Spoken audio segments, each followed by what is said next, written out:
Hello दोस्तों, आप लोग को स्वागत है मेरे दूसरे वीडियो में। आज का वीडियो वोल्कानो का पार्ट 2 है।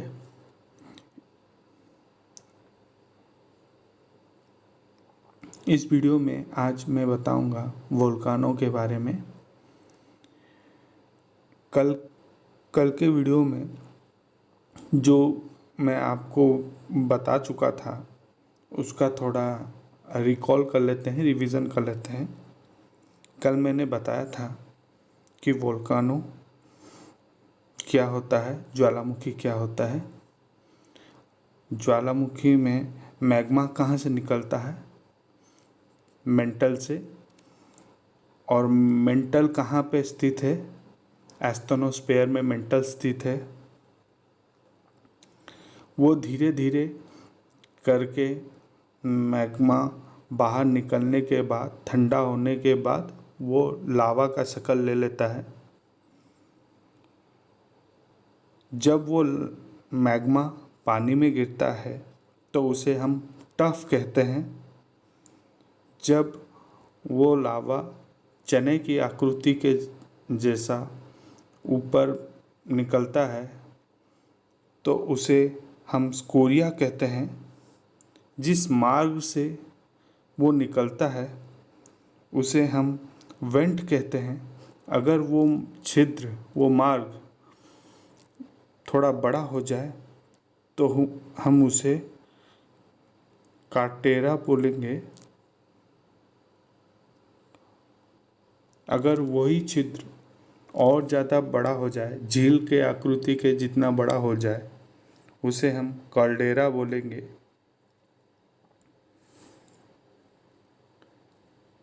वेंट के बाद अगर वो छिद्र थोड़ा बड़ा हो जाए, वेंट से बड़ा हो जाए, तो हम उसे क्रेटर बोलेंगे।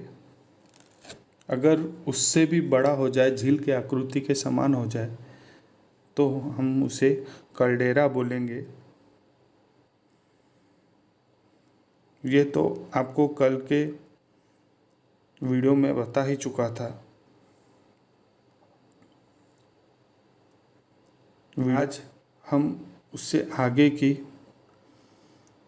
जानकारी प्राप्त करते हैं। ज्वालामुखी से विभिन्न प्रकार के हानिकारक गैस निकलती है। गैस है, उसमें से है SO2, CO2, वाटर वेपर्स, जो कि बहुत ही हानिकारक है, टॉक्सिक है, जिसको हम लोग सल्फर भी निकलता है, जिसको हम लोग साधारण तौर पर हम लोग उसमें सांस नहीं ले सकते, क्योंकि उसमें सांस लेने से हमारी मृत्यु भी हो सकती है, हमारी जान भी जा सकती है, और हमारे कई ऑर्गन्स फेल भी हो सकते हैं। इसी तरह के ज्वालामुखी सबसे ज़्यादा पूरी दुनिया में इंडोनेशिया में पाया जाता है। इंडोनेशिया में टोटल अप्रॉक्सीमेटली 27 ज्वालामुखी पाए जाते हैं। और ज्वालामुखी से हम बहुत प्रकार के मिनरल्स भी निकलता है। उसमें सबसे ज़्यादा जिप्सम की मात्रा ज़्यादा रहती है।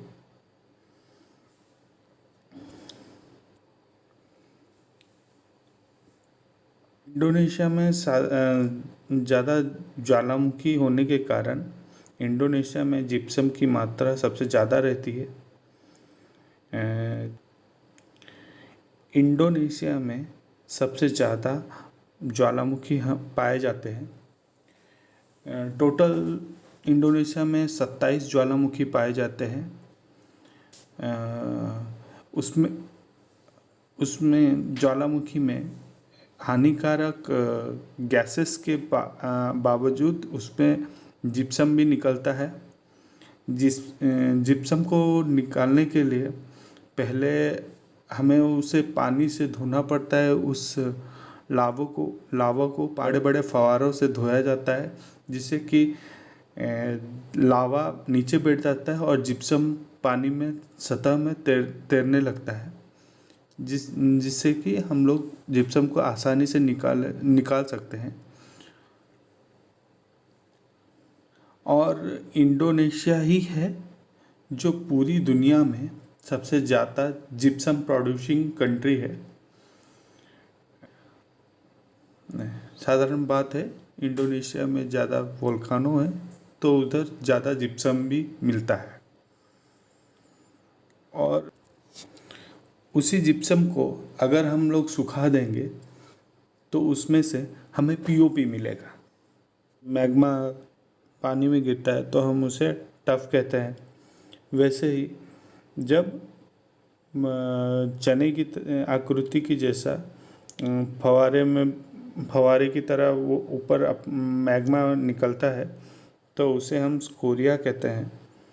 वैसे ही तरह का तरल पदार्थ, मतलब बहुत ही गाढ़ा लाल धधकता हुआ लावा जब बाहर निकलता है तो वो बहुत ही गर्म रहता है। इतना गर्म वो प्लाज्मा के श्रेणी में रहता है।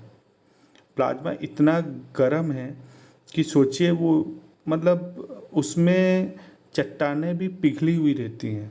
जितना भी पत्थर है जो हम लोग का पहाड़ बना है वो सब कुछ, पूरा ज़मीन हमारा ये ज्वालामुखी के प्रभाव से ही बना है। कई हज़ारों साल से ज्वालामुखी विस्फोट होते रहा, उससे जो गैसेस निकले उससे ही बारिश हो के ऊपर का लावा का ऊपरी परत ठंडा हो के पत्थर बन के धीरे धीरे होके वो समुद्र के पानी से ऊपर उभरा।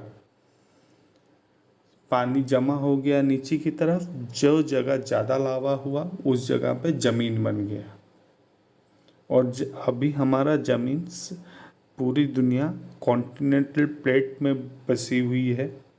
मैं आगे पढ़ाऊँगा कि कॉन्टिनेंटल प्लेट क्या है, प्लेट टेक्टोनिक क्या है, वो सब मैं बताऊँगा।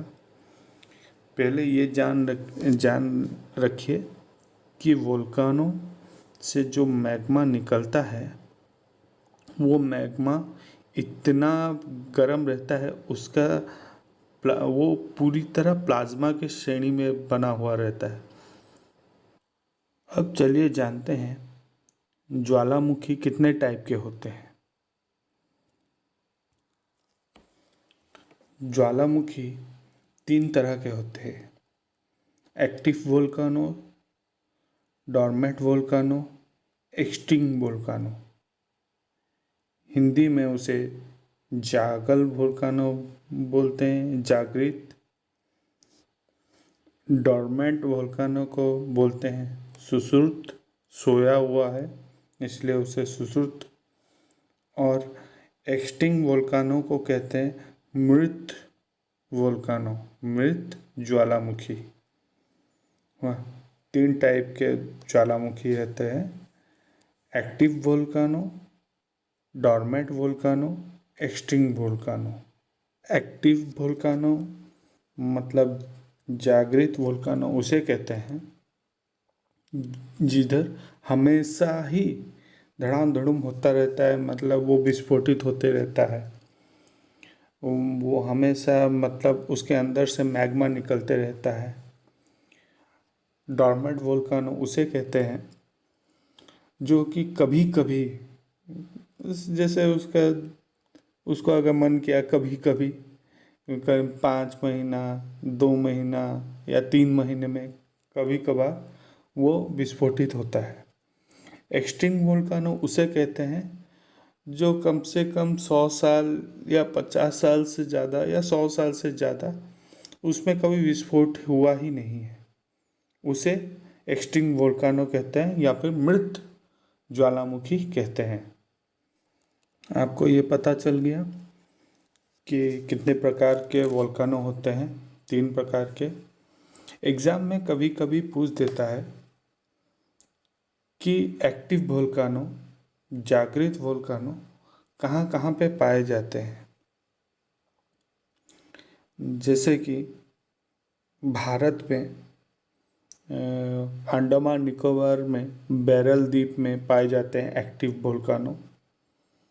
वो हमेशा विस्फोटित होते रहता है। तो हमारे इंडिया में बैरल ज्वालामुखी में सक्रिय ज्वालामुखी है। एक बात बताइए, जब कहीं पे ज्वालामुखी फटेगा, ज्वालामुखी एक्टिव रहेगा, तो उस जगह का पानी कैसा होगा? स्वाभाविक है, उस जगह का पानी काला पड़ गया होगा, दूषित हो गया होगा, काला दिखता होगा। हवा भी प्रदूषित दिखता होगा। प्रदूषण से हवा, बादल काले दिखते होंगे।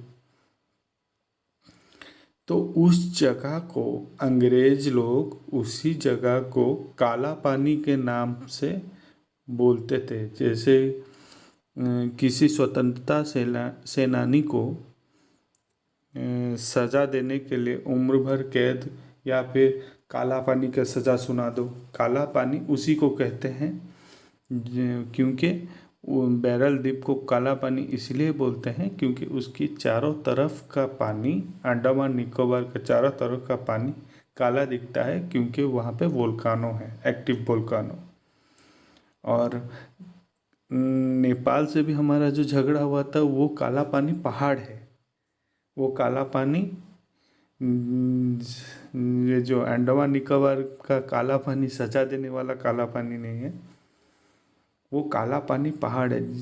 नेपाल के साथ हमारा थोड़ा झगड़ा हुआ था उसी काला पानी पहाड़ के वजह से। जैसे महाराष्ट्र से हमारे स्वतंत्रता सेनानी वीर सावरकर को काला पानी का सजा हुआ था, तो उन्हें अंडमान निकोबार में भेज दिया गया था। वहाँ पे काला पानी का सजा हुआ था। वो अंडमान निकोबार के जेल में वो लिखे हैं अपनी उस समय की इतिहास, कैसे स्वतंत्रता सेनानी लड़ रहे थे, कैसे बलिदान दे रहे थे। वो उन दीवारों में काले कोयला से वो दीवारों में लिखे हुए हैं। एक्टिव वोल्कानो इंडिया में बैरल द्वीप पे है। और इटली में एक तो ज्वालामुखी है, वो बहुत डेंजरस ज्वालामुखी है, उसका नाम है स्ट्रैम्बोली।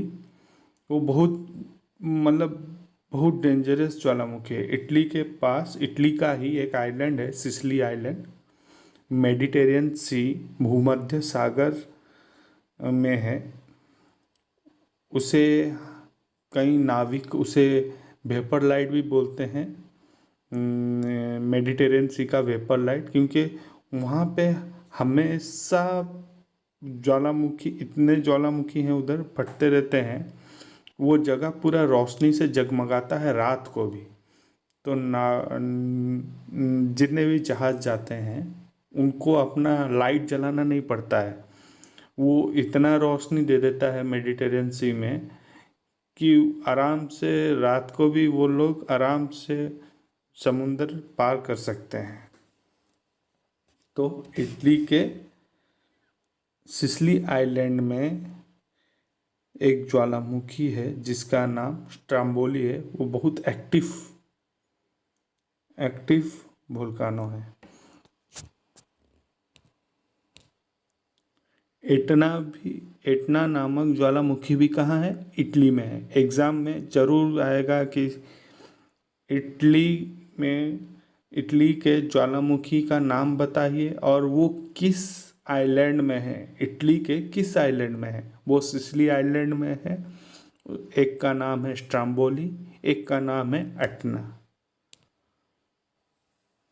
रूस का सबसे प्रमुख ज्वालामुखी कौन सा है?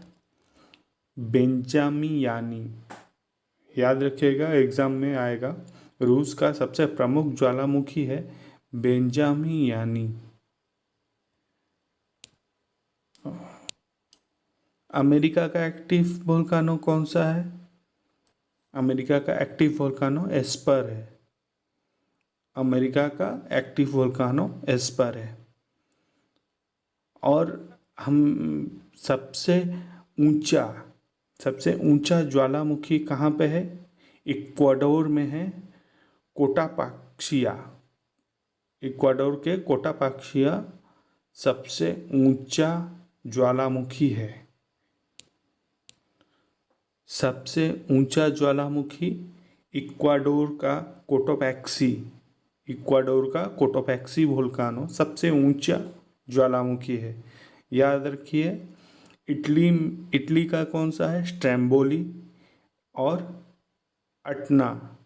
इटली का स्ट्रैम्बोली और अटना। रशिया का बेंजामियानी। यूएसए का, अमेरिका का एस्पर और इक्वाडोर का कोटापाक्सी। अंटार्कटिका में भी एक ज्वालामुखी है, उसका नाम है इरेबस। अंटार्कटिका में जो ज्वालामुखी है उसका नाम इरेबस है। इंडोनेशिया में सबसे सक्रिय ज्वालामुखी है सुमेरु। यूँ तो बहुत ज़्यादा इंडोनेशिया में ज्वालामुखी है, पर उनमें से हमेशा फटने वाला ज्वालामुखी है सुमेरु। रावण के रामायण में सुमेरु पर्वत नाम सुने ही होंगे, उसी से याद रख लीजिएगा। सुमेरु इंडोनेशिया का सबसे सक्रिय ज्वालामुखी सुमेरु है। चलिए थोड़ा सा रिकॉल कर लेते हैं। गीज़र या हज़ारों धुआरों का प्रदेश या हज़ारों गीज़र का प्रदेश कंट्री किसे कहा जाता है? तो अलास्का को कहा जाता है। अमेरिका के अलास्का को हज़ारों धुआरों का प्रदेश कहा जाता है। चलिए डॉर्मेंट वोल्कानो का नाम जानते हैं। इसमें सबसे प्रमुख है विसुवियस, जो कि इटली में है विसुवियस। और जापान में है फ्यूजीसाम। जापानीस थोड़ा क्या बहुत कठिन है, गलत हो गया होगा तो प्रोनाउंसिएशन माफ़ कीजिएगा। जापान में 2 ज्वालामुखी हैं जो सबसे प्रमुख हैं। डॉर्मेंट वोल्कानो में, सुत्तल वोल्कानो में, जो सुश्रुत मतलब सोए हुए कभी कभार विस्फोटित होते हैं, उसमें से एक है फ्यूजीसाम। इंडोनेशिया में 2 प्रमुख डॉर्मेंट वोल्कानो हैं, सीनाका और एक क्राकाडोआ। इंडोनेशिया में 2 डॉर्मेंट वोल्कानो का नाम है सीनाका और क्राकाडोआ। रेलवे के जो दोस्त हैं वो याद रखेंगे, रेलवे में अगर जापान का द्वीप पूछ सकता है तो जापान में कौन सा डॉर्मेंट वोल्कान है वो भी पूछ सकता है। तो याद रखिएगा, जापान का 2 प्रमुख डॉर्मेंट वोल्कानो है फ्यूजीसाम।